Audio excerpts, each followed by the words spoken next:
titulares. Villavicencio buscará la presidencia de la República con un nuevo partido político. El 90% de las muertes violentas ejecutadas en este 2023 en Manta están relacionadas con violencia criminal, según el ministro del Interior. Consejeros de Participación Ciudadana recibieron notificación de indagación previa en su contra. Abogados de Germán Cáceres serán sancionados con 2 salarios básicos por inasistencia. Un grupo de exlegisladores realizó un pedido de fiscalización al interrumpido juicio político contra Guillermo Lasso. 2 jugadores de naipe fueron acribillados por sicarios que huyeron en una tricimoto. Y en los deportes, la selección ecuatoriana debuta mañana en el Mundial Sub-20 frente a Estados Unidos.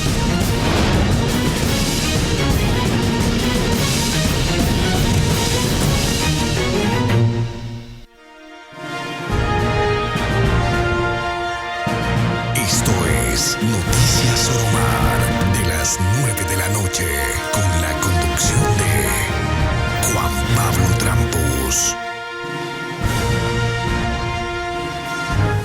Buenas noches amigos y bienvenidos al cierre informativo de esta intensa semana laboral en Noticias Soromar. Y la comisionada que reabrió el caso de los helicópteros DRUP fue amenazada el día de hoy, lo que genera todavía más sospechas sobre los actos de corrupción en esta compra por parte de la Fuerza Aérea Ecuatoriana y a la que muchos asocian con el asesinato del general Gabela. De inmediato las noticias de esta jornada.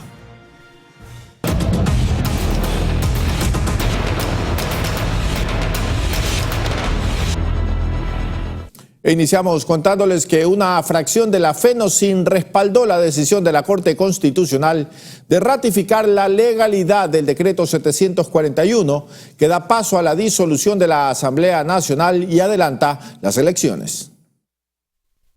Un grupo de la FENOCIN encabezados por su representante Hatari Sarango analizaron el actual escenario político por el que está atravesando el país.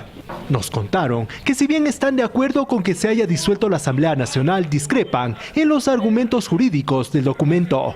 Nosotros respetamos la decisión de la Corte Constitucional, han basado en derecho y para eso pedimos de que se convoque a nuevas elecciones de manera inmediata, así como lo ha dictado el presidente, la cual es saludable, pero queremos un nuevo gobierno que trabaje por el bien del país. A pesar de que las organizaciones sociales han mencionado el tema de que no hay una motivación, porque se habla de una convulsión social, entonces al momento de hacer un análisis interno de las organizaciones no existió el tema de la conmoción social en estos momentos. Yo creo que ahí el presidente se vio acorralado, entonces el presidente no tuvo más remedio que emitir el decreto 741 declarando la muerte cruzada. Recordar que ahora el Ejecutivo está gobernando a través de decretos. Es por eso que desde aquí le pidieron a la Corte Constitucional estar vigilantes a la emisión de decretos que atenten en contra del pueblo ecuatoriano. Si es que vulnera los derechos a través de los decretos, la Corte Constitucional tiene la última palabra de dar procesos o, en este caso, declinar cada decreto. Tiene en sus manos del gobierno los 218 acuerdos con las organizaciones, esta tiene que cumplir. Decía que la asamblea no le deja hacer, si esto es de esos vagos tampoco les dejaban hacer. Entonces ahora con un decreto ejecutivo el gobierno tiene en sus manos de ejecutar el proyecto para la ciudadanía. Con el decreto 741 también se adelantan las elecciones presidenciales. Es por eso que aquí ya están pensando en sus propios candidatos, aunque no descartan alianzas. Tendremos que analizar internamente a quiénes podemos apoyar. No vemos todavía ahorita cuadros, vemos por ahí un tal Villavicencio, el que estuvo al frente de la Comisión de Fiscalización, diciendo que él se va a lanzar a presidente de la República. Pero chuta, con esta situación que no dio pie en el tema de la Comisión de Fiscalización, lamentablemente vemos como que no podría ser un cuadro que podríamos posiblemente estar apostando. Hablaron hasta del perfil que debería tener el próximo jefe de Estado. Tiene que ser primero democrático, segundo tiene que ser respetar a un país plurinacional y pluricultural. Y así habrá otros, por ejemplo, el tema del summa causa, y tenemos que seguir viendo, porque el summa causa no es político, el summa causa es vivir bien. Los nombres de quienes terciarían para las próximas elecciones se revelaría tras el Congreso que llevarán a cabo en el mes de junio. En Quito, Juan Correa Rodríguez, Noticias Oromar. Y en declaraciones para el medio internacional The Washington Post, el presidente Guillermo Lasso reveló que no será candidato a la presidencia en las elecciones anticipadas de este año. Además, días antes, en una entrevista para la cadena televisiva CNN, sostuvo que era necesario disolver la Asamblea Nacional.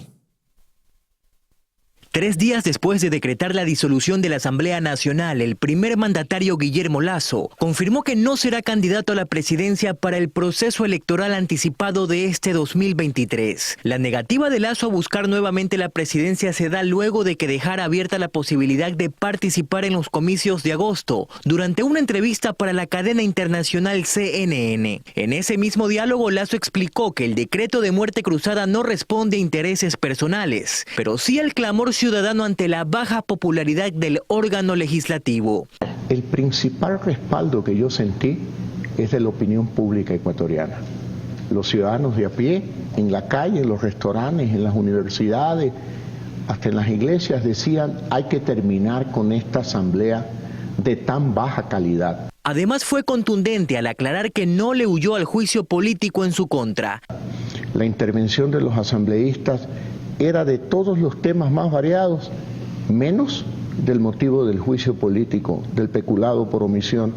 ¿Por qué? Porque no tenían pruebas. Pero insinuó que las razones del juicio político no siempre fueron políticas. Que yo no quiero creer que quizás me plantearon el juicio político por haber incautado 420 toneladas de droga, el equivalente a 5 veces el promedio de los 2 gobiernos anteriores. Sobre la posibilidad de allanar el camino para el regreso del correísmo, dijo esto: si alguien le ha ganado al correísmo soy yo, pues.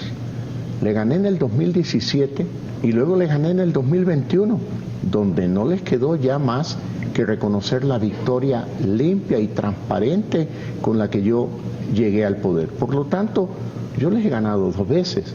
El dicho popular dice: no hay 2 sin 3. Finalmente reconoció que se han cometido errores durante los 2 primeros años de su mandato, pero que en los meses que le quedan espera rectificarlos.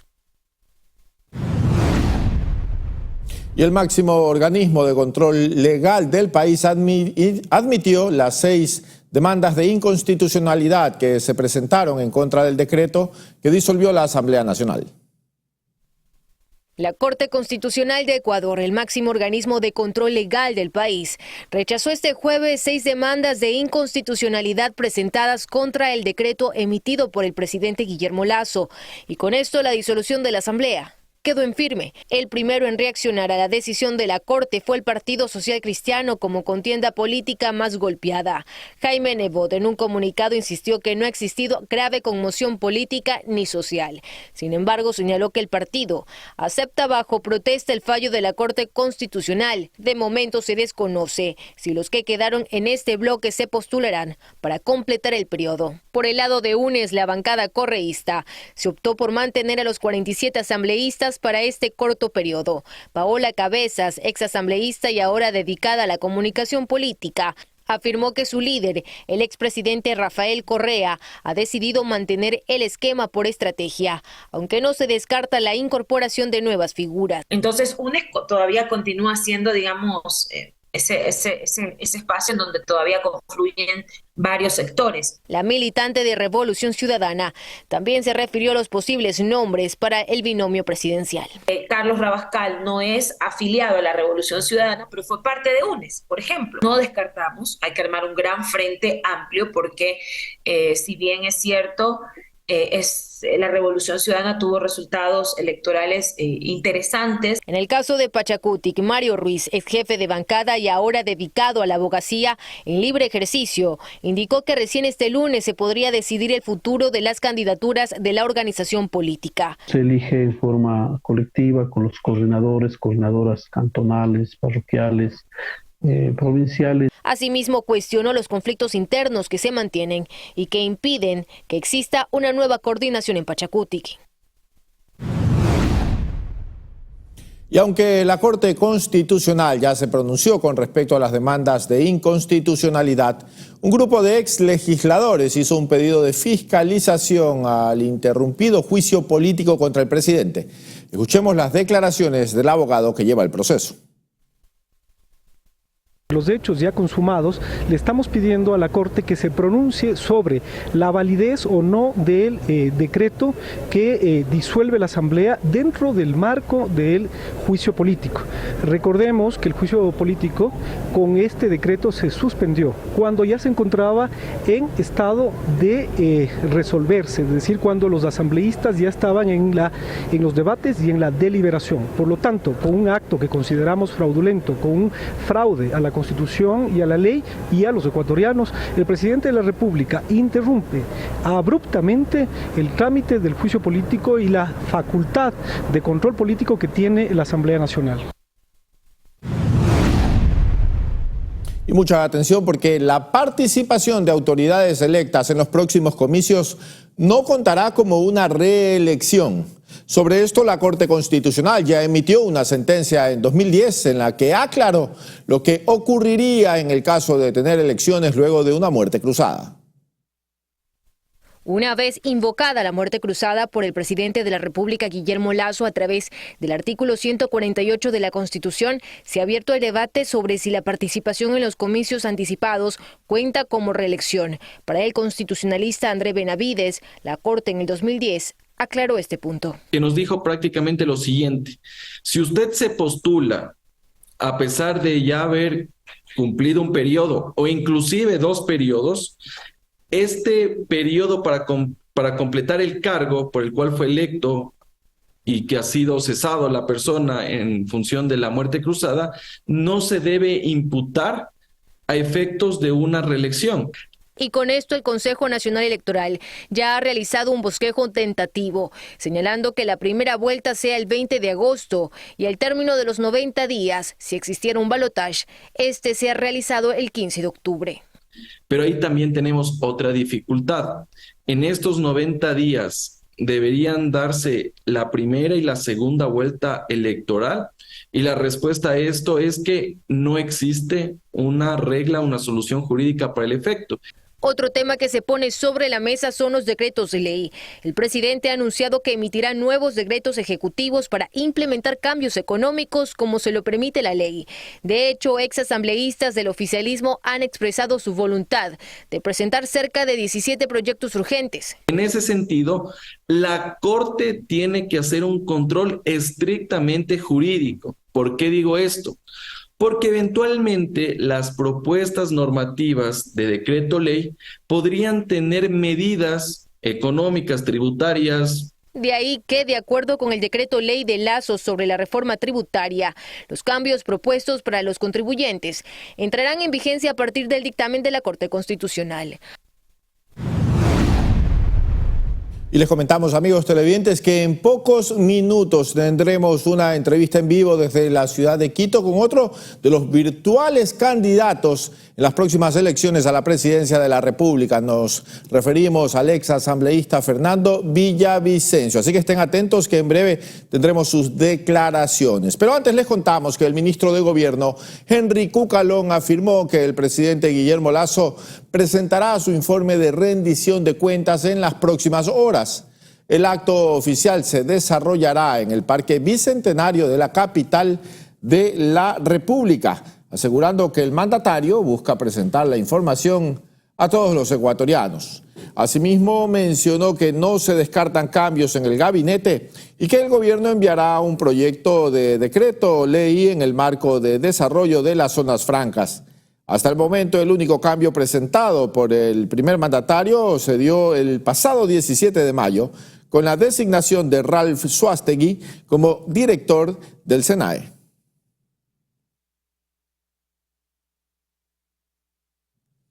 Y ahora les contamos que el alcalde de Portoviejo, Javier Pincay, anunció que el Tribunal Contencioso Electoral resolvió que no hubo infracción electoral, como lo denunció José Miguel Mendoza, quien quedó en segundo lugar en los comicios del pasado 5 de febrero. Mendoza aseguraba que Pincay no justificó la inasistencia a los debates electorales obligatorios. Escuchemos lo dicho por el alcalde de la capital, Manabita. Perdió la ambición de quienes pretendían desconocer la voluntad del valiente pueblo de Portoviejo. Hoy el Tribunal Contencioso Electoral negó la denuncia presentada por la candidatura que quedó en segundo lugar de las elecciones a alcalde del 5 de febrero, en las que Portoviejo decidió por una administración con visión humana, cálida, cercana y eficiente en lo administrativo. Que Portoviejo no olvide a quienes intentaron desconocer su voluntad. Un abrazo grande a todos desde aquí, desde el despacho del pueblo, desde donde estamos trabajando para hacer a Portoviejo grande como su historia. Crecemos juntos.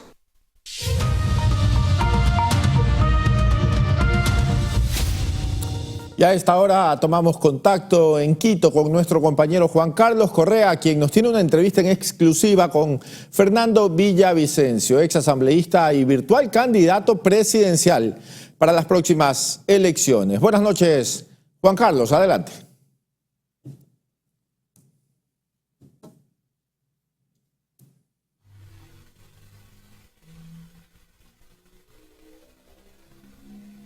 Juan Pablo, amigos televidentes, muy buenas noches. Un gusto saludarles desde aquí, desde la capital de la República. Y en efecto, como tú lo mencionabas al inicio, nos acompaña Fernando Villavicencio, ahora ex asambleísta y también ex presidente de la Comisión de Fiscalización del Parlamento. Fernando, ¿feliz? ¿No feliz en la desocupación? ¿Cómo está ahorita su estatus ahora que la asamblea ha quedado disuelta? En una desocupación feliz, se puede notar en mi rostro, es una alegría sin nombre. Muy pocos legisladores, exlegisladores han compartido esta alegría. Me sumo a la alegría, al beneplácito de más del 90% de ecuatorianos que han visto con muy buenos ojos la decisión del gobierno de mandar a la casa a una asamblea impresentable. Y digo impresentable porque ustedes como periodistas y yo como legislador he sentido y he vivido esa angustia de llegar a un parlamento y encontrarme con alguien que preside una sesión del Pleno y que estuvo hace algunos meses en una piscina con prófugos de la justicia en Miami. Me refiero a un asambleísta Latin King. A mí me duele el corazón, me dolía el estómago incluso llegar al Parlamento y saber que un legislador ha sido acusado de violación y está preso. Como también me duele todo y me hierve la sangre saber que en la Asamblea habían 16 legisladores con glosas, es decir, que hicieron mal uso de fondos públicos y otros 16 con informes con responsabilidad penal por peculado, es decir, por robo de fondos públicos. ¿Más que justificado entonces el que el Parlamento ya no exista? Absolutamente, por eso celebro junto al pueblo ecuatoriano. Esto no significa que el gobierno de Guillermo Lasso se escape de la crítica. Yo creo que la corresponsabilidad de la maldición que ha vivido este país es compartida entre la Asamblea Nacional y el propio gobierno, el presidente Guillermo Lasso, que permitió que al interior de su gobierno durante casi 2 años aproximadamente sobrevivan estos cuervos que yo he dicho, ¿no? Alimenta cuervos y te sacarán los ojos. Pues fue el gobierno de Correa, el gobierno, hasta me confundo, el gobierno de Lasso, quien permitió que el correísmo y otras estructuras viejas de corrupción sobrevivan al interior de las empresas públicas. Fernando, usted nunca estuvo de acuerdo con este juicio político. Usted decía que estaba viciado. De hecho, varias veces se fue del Pleno porque no estaba de acuerdo, como insisto, totalmente en desacuerdo. No había los argumentos legales. No había un juicio político sustentado en pruebas. Había un interés de sacar al gobierno a cualquier costa. Yo denuncié con antelación que aquí había una conspiración entre el Partido Social Cristiano y el correísmo, entre Jaime Nebot y Rafael Correa, para sacar a Lasso, y no solo sacar a Lasso, al fin el presidente Lasso se dio cuenta, el objetivo era destituir a la fiscal general Diana Salazar, poner un fiscal a su medida para que eche abajo una serie de investigaciones previas y procesos penales por delitos de peculado, asociación ilícita, cohecho, concusión y otros. Luego era tomar por asalto la Contraloría General del Estado para revisar estas glosas justamente de legisladores, de políticos, de exalcaldes, exprefectos que están ahí. Son glosas por centenares de millones de dólares. Es decir, la estrategia del correísmo y el Partido Social Cristiano no era sacar a Lasso nomás, era tomarse todo el poder. Y algo que denuncié con documentos públicos incluso, y luego el presidente de la República en una cadena, en una entrevista con CNN lo ha confirmado, es que había el interés de aprovecharse de la justicia, del Consejo de la Judicatura, en un pacto con Iván Saquicela y Virgilio Saquicela, revisar la sentencia más importante de la historia judicial de este país, que es el caso Sobornos, que fue investigado por este periodista y que llevó a la sentencia en contra de Rafael Correa. Es decir, el objetivo era revisar esa sentencia para que Correa vuelva y sea candidato el año 2025. Por eso, reitero, tal vez lo más valioso que ha hecho Guillermo Lasso, lo poco valioso que ha hecho en 2 años, es mandar a esta asamblea corrupta e impresentable a la casa. Era inevitable que el jefe de Estado iba a ser cesado en sus funciones, iban a existir los votos, los 92 votos, se adelantó el presidente de la República. Por eso es más importante, porque el presidente al fin escuchó. Yo no tengo problema en revelar esto. Yo le escribí al ministro Henry Cucalón en la tarde del día del debate y le dije: ministro, aquí hay un pacto mucho más poderoso que está oculto. Hay votos para salvar al presidente. Hasta las 9:30 de la noche que acabó el debate y se suspendió para el día siguiente, a mí no me dieron la palabra. El gobierno tenía 52 votos, es decir, no había la posibilidad de destitución del presidente, pero el presidente ya tenía otros elementos. Entiendo que también el propio gobierno hizo este análisis y sabía que si se salvaba el presidente ese día o en las próximas horas, en 2 meses y en 3 meses iba a presentarse otra acción conspirativa, otro intento para destituirlo. Fernando, con este decreto 741 vienen también elecciones anticipadas. ¿Usted se va a candidatizar? ¿Ya tiene propuestas?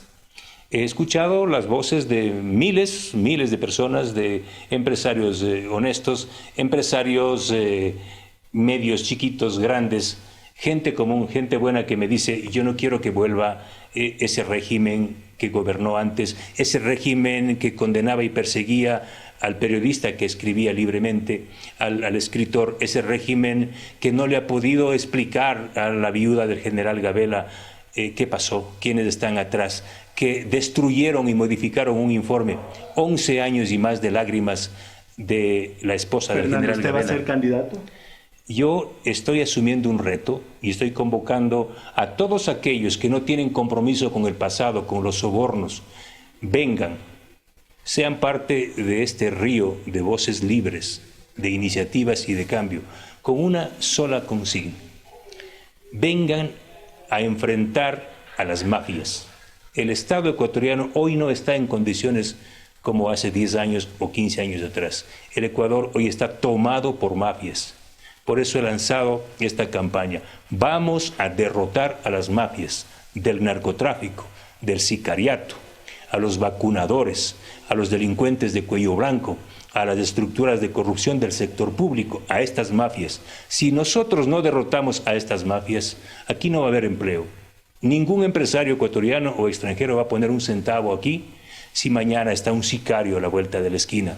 Yo quiero un país donde usted con sus hijos puedan salir en la noche libremente a tomarse un café, o pueda salir un sábado y un domingo a jugar fútbol y no encontrarse con un coche bomba como han vivido y viven en Colombia y en México. ¿Va a ir Ese como es el país. independiente, Fernando, o ya tiene alguna conversación con alguna tienda política? No, quisiera anunciar, yo gentilmente el movimiento Construye Listas 25 del general Patricio Carrillo, ex ministro del Interior. Hemos hecho un acuerdo político, así es que ya tenemos todo, tenemos el instrumento, tenemos el partido, tenemos el programa, tenemos la valentía, tenemos una historia. ¿Cuál es el vicepresidente? Eso lo vamos a decidir en los próximos días. ¿Hombre y mujer? Ahora no hay problema, sabemos que no se necesita para este proceso paridad de género, así es que para mí me encantaría que sea una mujer. Perfecto, gracias Fernando. Esas son las impresiones de Fernando Villavicencio, ahora candidato a la presidencia de la República, como bien lo hemos escuchado por su propia boca. Juan Pablo, tú sigues con más noticias, pero ahora desde Estudios Centrales. Muy buenas noches. Muy buenas noches, Juan Carlos. Allá un abrazo en la capital de la República. Nos vamos a una breve pausa comercial, amigos televidentes, pero antes de finalizar este primer bloque informativo, los invitamos a que revisen el contenido que Oromar TV les ofrece en todas las plataformas digitales. Visita nuestras cuentas de Facebook, Twitter, Instagram y TikTok, además de la página web www.oromartv, donde encontrarán desde noticias, películas, novelas y muchas variedades más. Nos separamos por unos instantes, enseguida volvemos con más noticias.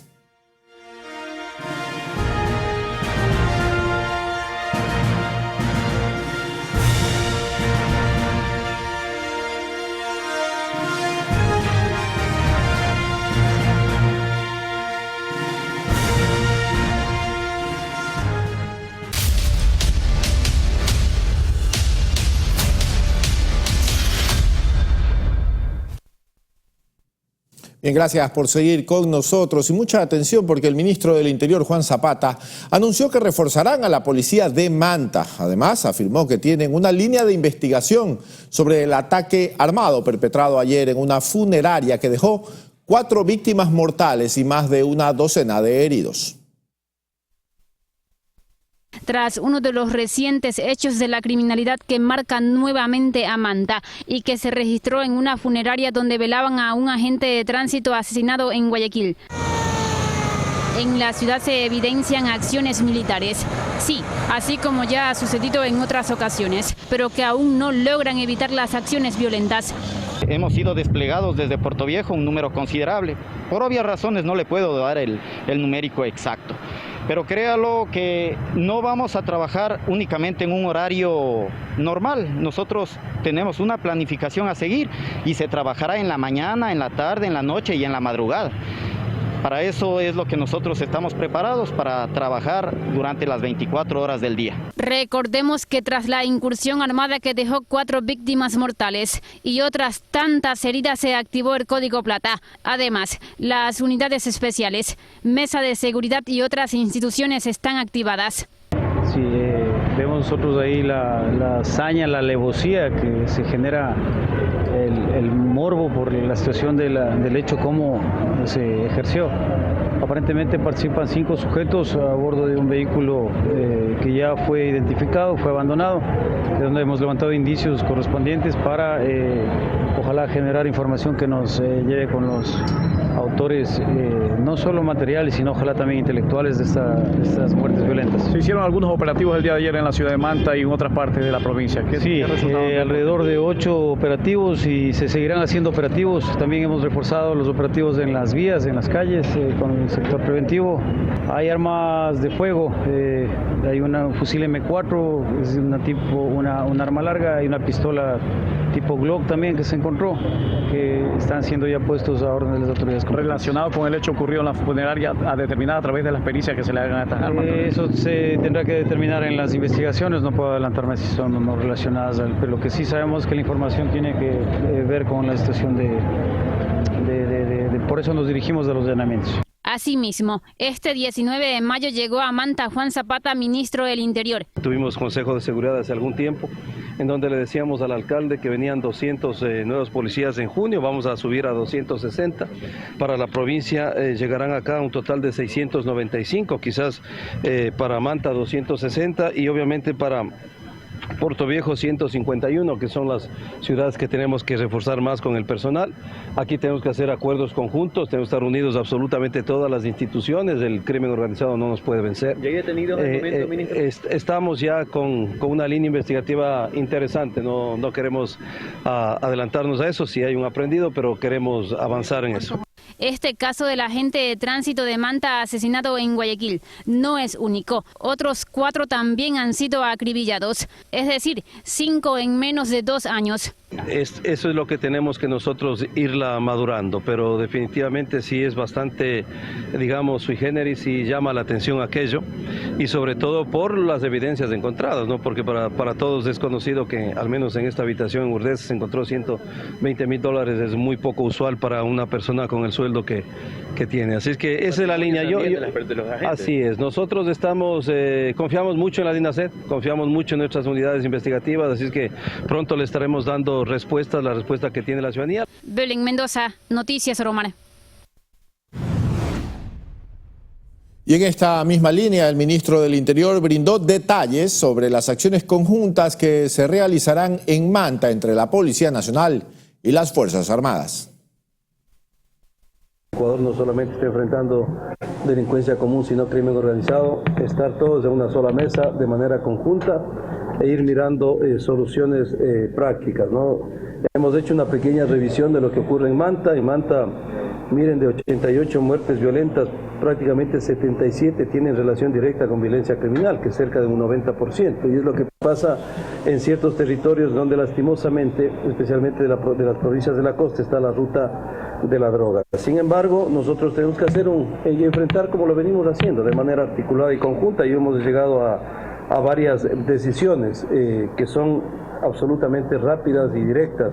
Primero, el apoyo de Fuerzas Armadas para hacer los trabajos combinados e interinstitucionales, tanto Fuerzas Armadas, Policía Nacional y obviamente un organismo fundamental que es el tránsito, porque tenemos que, miren que igual, casi el mismo número son 88 muertes violentas, pero son como 82 en donde utilizan armas de fuego. Pero sobre todo estamos reforzando de manera inmediata a la plaza, especialmente de Manta, con equipos tácticos del GIR, del GOE, de la UMO y de la UER, aproximadamente 100 policías que estarán a órdenes del señor comandante de la zona, el señor general Noguera, para que con personal, obviamente de policial que está en Manta.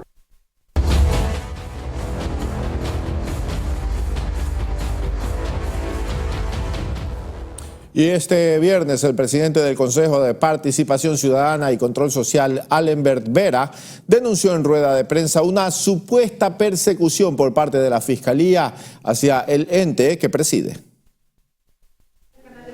Alenbert Vera sostuvo que este día el Consejo de Participación Ciudadana y Control Social recibió el inicio de una indagación previa en contra de los 7 consejeros, acto que es totalmente repudiable e innecesario, sostuvo. Y que lo único que dice en la apertura de la indagación es solicitar que se entregue las 7 acciones personales de los consejeros y la información del concurso de designación de la Fiscal General del Estado.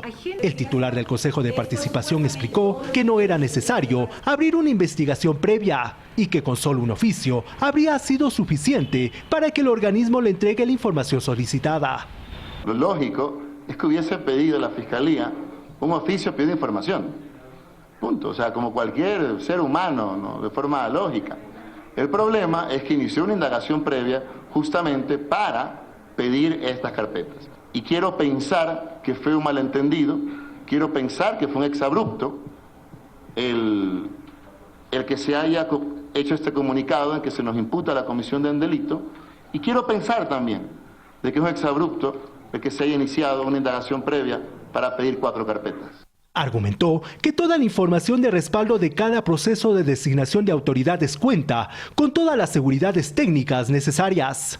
Según la Fiscalía General del Estado, se habría advertido presuntas intenciones de borrar información relacionada a la designación de la fiscal Diana Salazar. Solicitamos expresamente que se inicien acciones penales en contra de todos estos farsantes que a través de Twitter, a través de redes sociales, instigan y pretenden utilizar a la Fiscalía para proteger los intereses.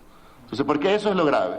Lo grave aquí es que hay personas malintencionadas que generan información falsa para pretender atacar la institucionalidad del país. El CPCCS, en cambio, sostuvo que dicha documentación se encuentra debidamente archivada en la Secretaría General del Consejo. Muchas gracias al equipo de Secretaría, con un esfuerzo sobrehumano, vamos a entregar toda la información solicitada por la Fiscalía. Y esperamos, insisto, de todo corazón también, que estos exabruptos no se repitan. En su comunicado, la Fiscalía también señaló que los presuntos intentos de boicot forman parte de una serie de acciones con las que personas inescrupulosas intentan impedir la permanencia de la fiscal Diana Salazar en sus funciones y que tienen como afán generar desinformación e inestabilidad. En Quito, Juan Correa Rodríguez, Noticias Oromar. Y la audiencia en torno al caso María Belén Bernal fue suspendida tras la inasistencia de los abogados de Germán Cáceres. Estaba previsto que en esta diligencia se diera la sentencia en contra de los procesados. Para las 8 de la mañana de este 19 de mayo en el Complejo Judicial Norte, estaba previsto que se llevara a cabo la audiencia de Germán Cáceres y Alfonso Camacho en torno al asesinato de María Belén Bernal. Sin embargo, ante la ausencia de los abogados de Cáceres, la diligencia se suspendió. Han burlado 4 abogados del Ecuador entero, de la ciudadanía, de las mujeres, de los derechos humanos y de las víctimas. Así es, los abogados no se presentaron, les llamaron, no contestaron.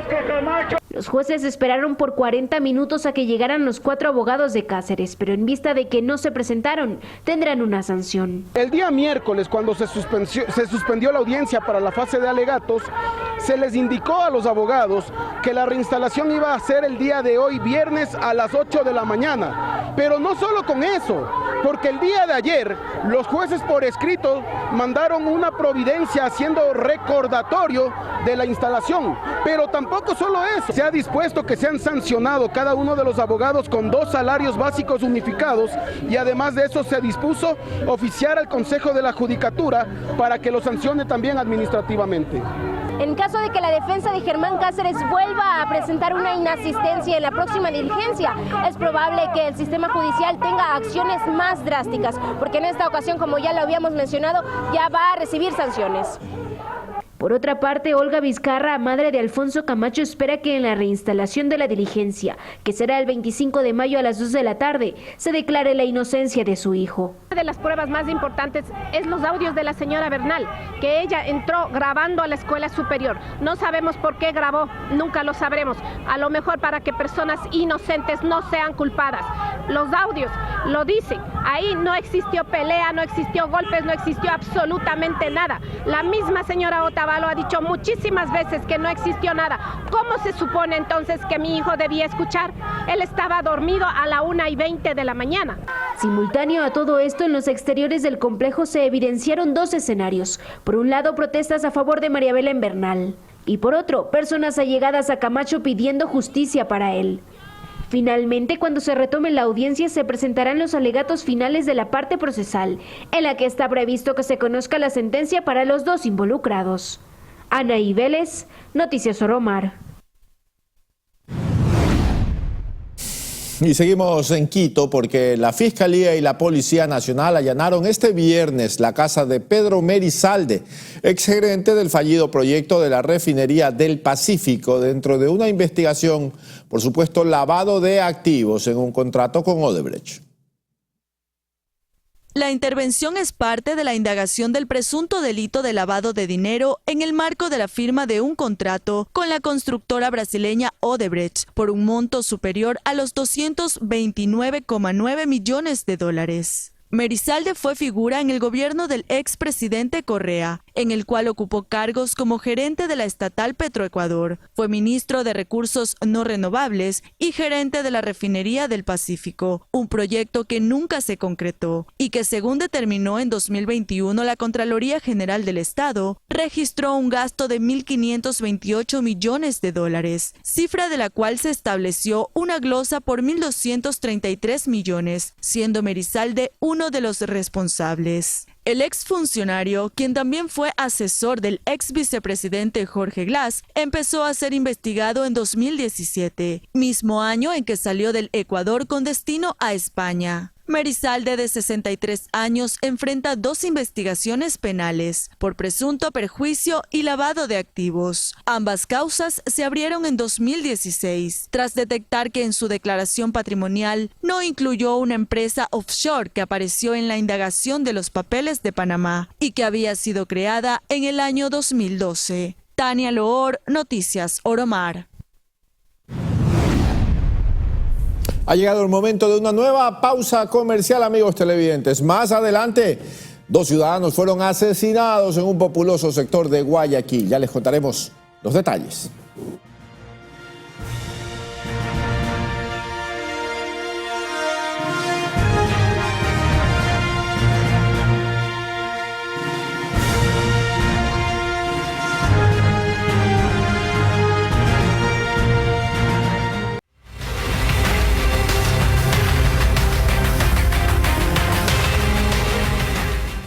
Un hombre al que ya habían intentado asesinar tiempo atrás finalmente cayó abatido en manos de sicarios.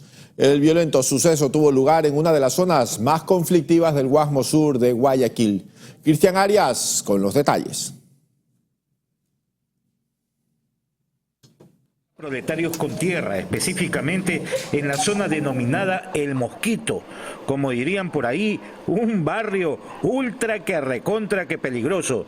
Allí le dieron muerte a un hombre que estaba en silla de ruedas. Se suscitó en circunstancias que un ciudadano que se encontraba en una silla de ruedas circulando por la vía pública con otro sujeto habían sido abordados por 2 sujetos a bordo de una motocicleta. Causan varios impactos con proyectil arma de fuego, en lo cual el ciudadano hoy fallecido fallece aquí en el lugar, toda vez que se encontraba en su silla de ruedas.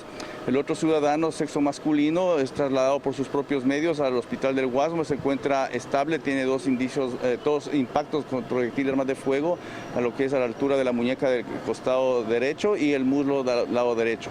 La víctima no era ninguna perita en dulce, estaba en silla de ruedas precisamente porque en diciembre del 2021 ya habían intentado matarlo. Tiene 4 antecedentes por tráfico de sustancias de fiscalización, posesión de armas de fuego y robo. Adicional a ello, tiene 3 procesos pendientes por posesión de armas de fuego y lo que es tráfico de sustancias sujetas a fiscalización.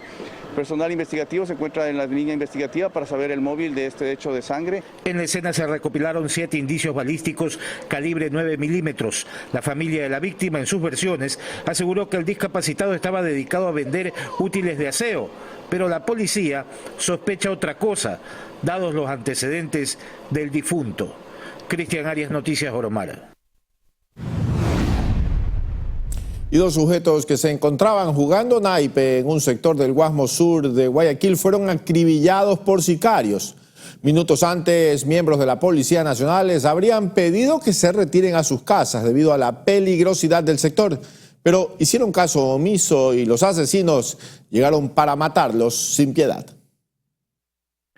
Fue en el bloque 16 de la cooperativa Proletarios Sin Tierra, en donde 3 sujetos se encontraban jugando naipe. La policía pasó, los revisó y les advirtió de la peligrosidad de la zona, pero ellos se limpiaron el oído con la recomendación. Al rato llegaron sicarios y los acribillaron. Los 3 heridos fueron llevados al hospital del Guasmo, donde se comprobó el deceso de 2. Los 3 tenían antecedentes. Cada uno de ellos posee antecedentes. Uno de los fallecidos tiene en el 2014 intento de asesinato. El otro sujeto herido tiene por tráfico de sustancias sujetas a fiscalización. Y el otro sujeto que se encuentra hasta el momento también fallecido tiene un antecedente por robo agravado.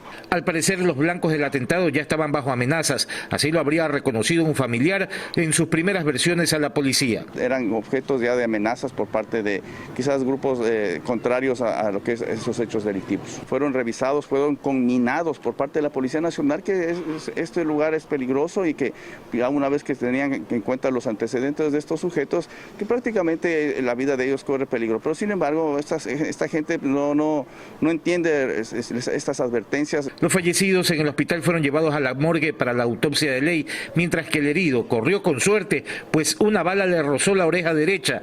De lo que se está recuperando es del gran susto. Cristian Arias, Noticias Oromar. Y una nueva muerte violenta se registró esta tarde en Flor de Bastión, al norte de Guayaquil. Un estudiante que se encontraba en los exteriores del colegio Dolores Ventimilla cuando sujetos le propinaron varios impactos de bala. Según información preliminar, el asesinato se habría dado debido a que el menor de edad se resistió a ser asaltado por parte de sus criminales. Al lugar arribaron miembros de la Policía Nacional para iniciar con las investigaciones correspondientes y tratar de esclarecer el caso. Y a través de redes sociales, la sede de la Fiscalía General, ubicada en el centro de Guayaquil, emitió un comunicado por alerta de bomba. Al sitio llegaron miembros del GIR para evacuar a los funcionarios y ciudadanos, quienes fueron sorprendidos por la supuesta amenaza. Las actividades de atención a la ciudadanía fueron suspendidas hasta nuevo aviso, mientras que los uniformados realizaron la inspección del lugar para encontrar algún artefacto explosivo y esclarecer el caso. Hasta el momento se desconocen los responsables de este hecho.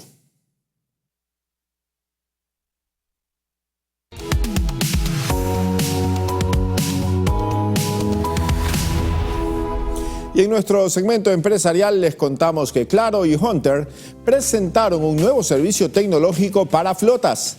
La alianza estratégica trabaja en potenciar el monitoreo vehicular con un amplio soporte de cobertura.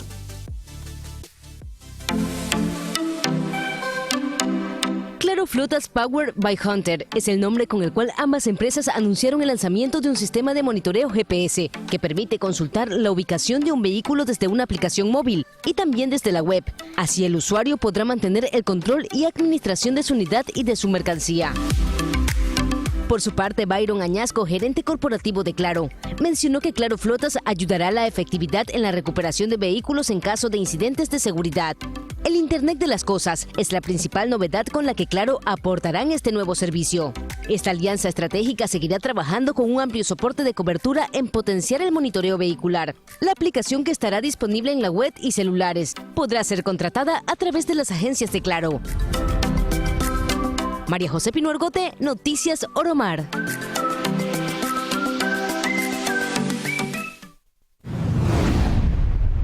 De esta manera concluimos este espacio informativo. Amigos televidentes, como siempre les agradecemos por su amable compañía y les deseamos un excelente fin de semana. Que descansen.